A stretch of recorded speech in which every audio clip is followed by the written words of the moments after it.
Je trouve qu'on n'est pas assez touchés, nous les jeunes, par exemple les élections municipales, tout ça. Tu m'as dit municipal? Oui.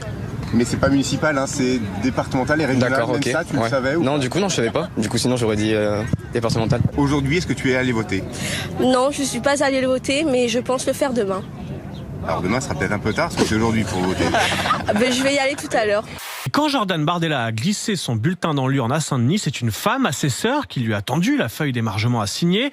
Mais un détail a son importance, cette femme, assesseur, était voilée. À l'image, on voit donc le numéro 2 du Rassemblement national, qui veut interdire le voile dans l'espace public, et une femme voilée qui lui tend la feuille d'émargement. L'image n'est pas anodine, elle interpelle. D'ailleurs, Jordan Bardella s'est empressé de la poster sur Twitter.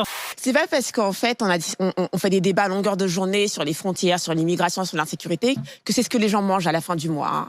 Ce que les gens mangent à la fin du mois, c'est un salaire, un travail, le frigo qui se remplit, le quotidien, les transports, les choses comme ça. Et bien sûr, ils sont intéressés par ces questions-là, parce que des fois, ça dérange leur vie.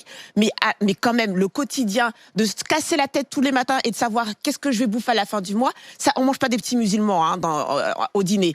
Prochaine étape, le mélange de vos fruits rouges avec un mixeur plongeant pour obtenir une texture onctueuse. Ça me fait penser à la chirurgie. J'ai l'impression de me faire opérer. J'adore. J'ai essayé de faire un geste opératoire qui était censé ne pas apporter de la beauté, mais au contraire de la monstruosité, de l'horreur. Et effectivement, je me suis fait placer des implants qu'on met habituellement sur les pommettes sur les tempes. Et si on me décrit comme une femme qui a 2 bosses sur les tempes, on peut me considérer comme un monstre absolument indésirable. En termes de chirurgie, donc j'ai refait mes seins 3 fois, mon nez et mes fesses 2 fois. Et pour les lèvres, tous les 6 mois, voilà, le botox et moi, c'est une histoire d'amour. Bon, je pense que vous l'avez remarqué. Oh la vache, en fait, t'es le Robocop de la chirurgie esthétique. Non, en fait, je suis le Robocop du biodégradable. Mais ma chérie, si t'as le compte en banque et la carte bleue pour te faire plaisir, fais-le. Je pense que si t'aurais les moyens, tu l'aurais fait, ma chérie. Surtout que Clara est à côté de vous, qui est en train de monter sa petite boîte. Hein. C'est une start-up pour ceux qui sont sur M6 avec nous. Je le dis parce que ceux d'RTL ne le voient pas.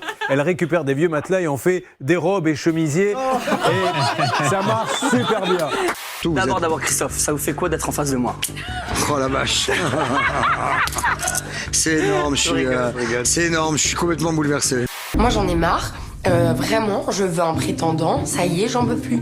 J'en peux plus. Voilà, on me trouve personne. Je suis trop parfaite. C'est l'histoire de Victoria et Alexander, 2 jeunes Ukrainiens qui, le 14 février dernier, jour de la Saint-Valentin, ont fait un constat. Leur couple battait de l'aile. Alors, pour redonner de l'élan à leur vie amoureuse, ils ont décidé de se menotter l'un à l'autre, attachés par le poignet 24 heures sur 24. Ça sent la mauvaise idée, me direz-vous. Eh bien, vous avez raison, puisqu'au bout de 124 jours, ils ont fini par se séparer, au sens propre comme au figuré.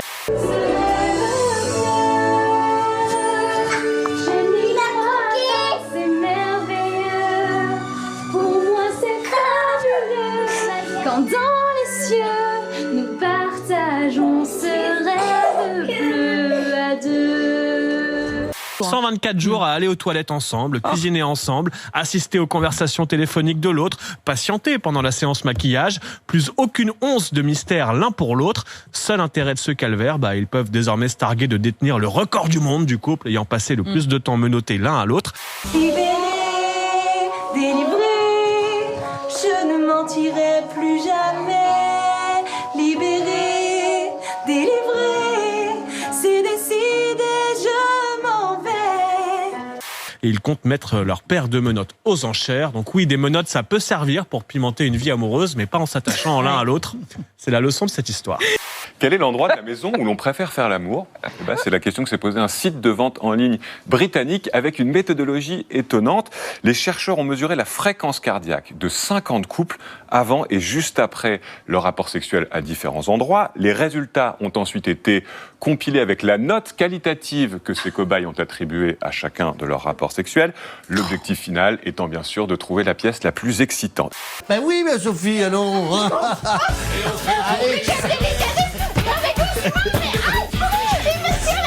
Dans l'arrêt les fixes, je dis là. Est-ce qu'il est chatouilleux? Il ne fera plus, hein. Et ce qui est sûr, c'est que c'est pas la chambre à coucher, figurez-vous, non, qui récolte le plus de battements de cœur par minute. L'effet de l'habitude, peut-être. En tout cas, la chambre finit la 6e place du classement, juste avant l'escalier. Eh oui, gravir les marches pour rejoindre les sommets, c'est pas évident. Et les ça fait mal. ont regretté que la douleur et l'inconfort de l'endroit permettaient moins facilement, je cite, d'atteindre l'orgasme. Que signifie l'épectase? Je n'ai aucune idée. L'épectase? Épectase. Je donne ma langue au chat. Eh bien, c'est le fait de mourir pendant un acte sexuel au moment de l'orgasme. Ça alors? C'est étonnant, vous ne connaissiez pas la définition de ce mot. La salle de bain, qui, elle, récolte tous les suffrages de l'étude. Les cobayes ont apprécié les vapeurs d'eau chaude et le fait de pouvoir faire l'amour debout. Vous avez l'air bien au courant, Elisabeth. Dans cette pièce, la fréquence cardiaque des couples avoisinerait même les 120 battements par minute, ce qui est à peu près l'équivalent d'un morceau de techno. Il y en a qui savent vivre.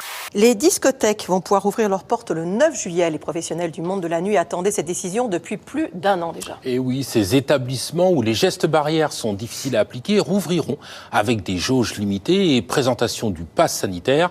En revanche, le masque ne sera pas obligatoire sur la piste de danse. Et ça y est, la fête recommence, les amis!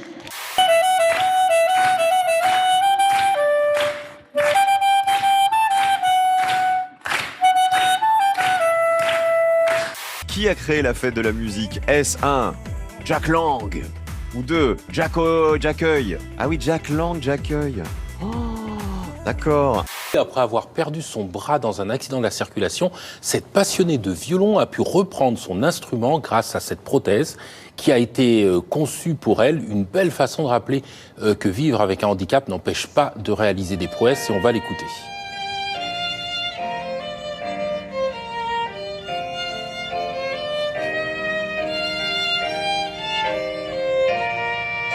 Et puis pour le reste, on se retrouve très bientôt. Veillez sur vous. Et puis on vous embrasse. Salut les amis. Salut.